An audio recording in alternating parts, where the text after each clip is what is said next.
Hey guys, it's Heather from Tomatoes, Poppies, and Everything Gardening. Welcome to my channel.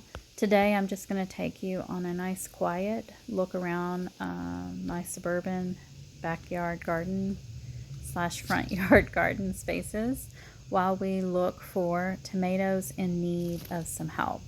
And I do have some in my green stalks, and we will be working on those today as well. You did see a couple up on my top deck just a few seconds ago. The Tasmanian chocolate is pretty newish, young. It's been producing some fruit, but there's a lot more to come. And then that Ace 55, there was a few babies left on there, so I'm just going to wait and see if I can get a few more fruit off of it. But the ones here on the green stalk, I picked all the fruit, and then I trimmed all of the diseased branches and leaves and all the just grossiness that tomatoes get this time of year. But you can see, look, there's still some healthy growth on there, and there were like some little tomato buds, little forming babies. So I was like, I got to try to save them. This L-shaped bed right here in the backyard, it got planted maybe slightly later, but it's in a more part sun location. These are some tomatoes that kind of tolerate part sun more than some of the others. Like I've got Paul Robeson, I've got Cherokee Purple, I've got Purple Rain, and I've got the Tasmanian Chocolate. So I'm not going to do a lot of work here. I think this is pretty stable. It does need some tying up, and there are a couple hornworms in there too, I noticed. This area I'm not going to worry about too much. So we're going to move on, I think.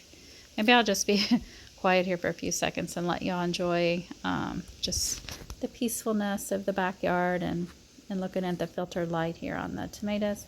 This is my walkway. This tomato here, it's fairly stable too. I've done some pruning here and there.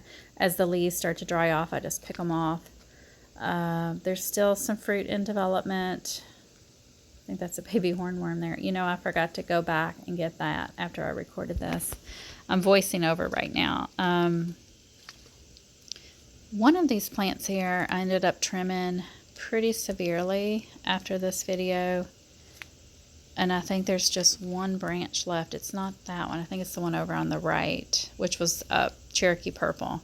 Not sure what the variety is on the one on the left. It might be another big rainbow that really wasn't a big rainbow. There was like a seed issue. Not my part, from a seed company. And so let's see, I think we're going to move on to my cattle panel where I've got 6 cherry tomatoes. And they look really rough towards the ground, like towards the lower, 3-4 feet. But the higher up you go, the foliage, the growth, it all looks pretty good. And there's lots of fruit in development, lots of little baby tomatoes. So I'm just going to keep the bottom kind of cleaned up and trimmed and just see, how the rest does way up there. I'll have to get a ladder at some point to start picking those fruits. I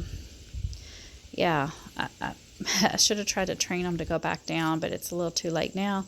This area, this is a full sun spot. So these guys they've had it. They're just a mess of brown and dried twigs.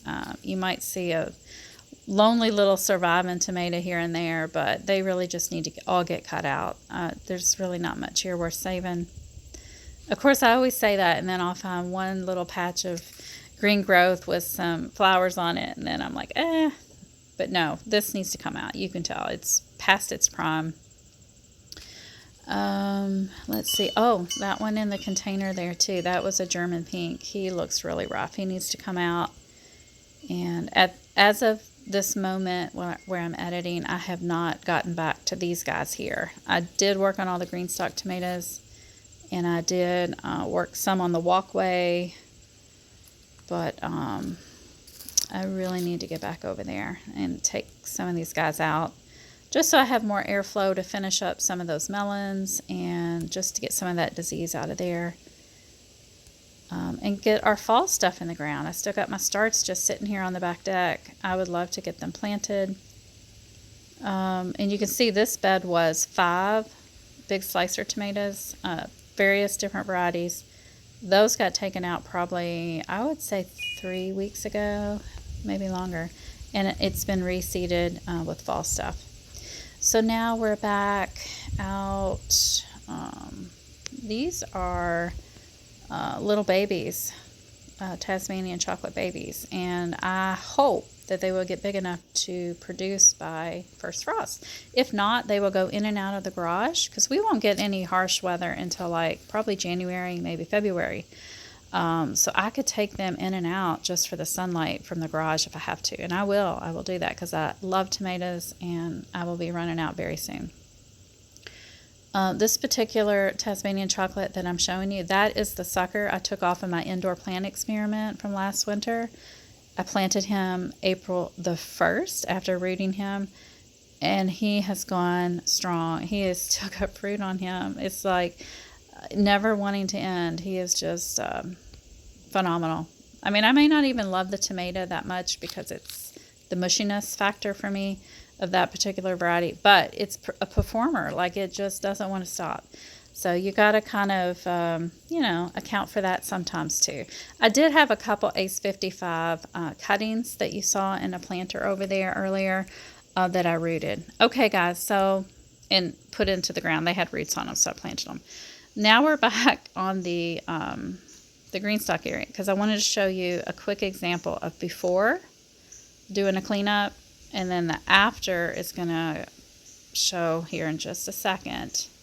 I don't know what I'm trying to show you, but probably that there are a few little buds there, a few little baby tomatoes popping out. The flowers have dropped and there's some little babies underneath. Yep, that's what I'm trying to show you. And then this must be the after. So you can see, totally different. I really cut these guys down pretty severely, and maybe too severely. We will see.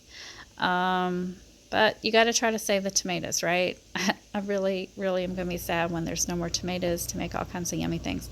And then these guys right here, I just want to give you a warning. My experience this summer, self-watering containers and tomatoes do not go together. I will never plant another tomato plant in a self-watering container. They have all done pretty rough in these containers. All right, guys, I got to go.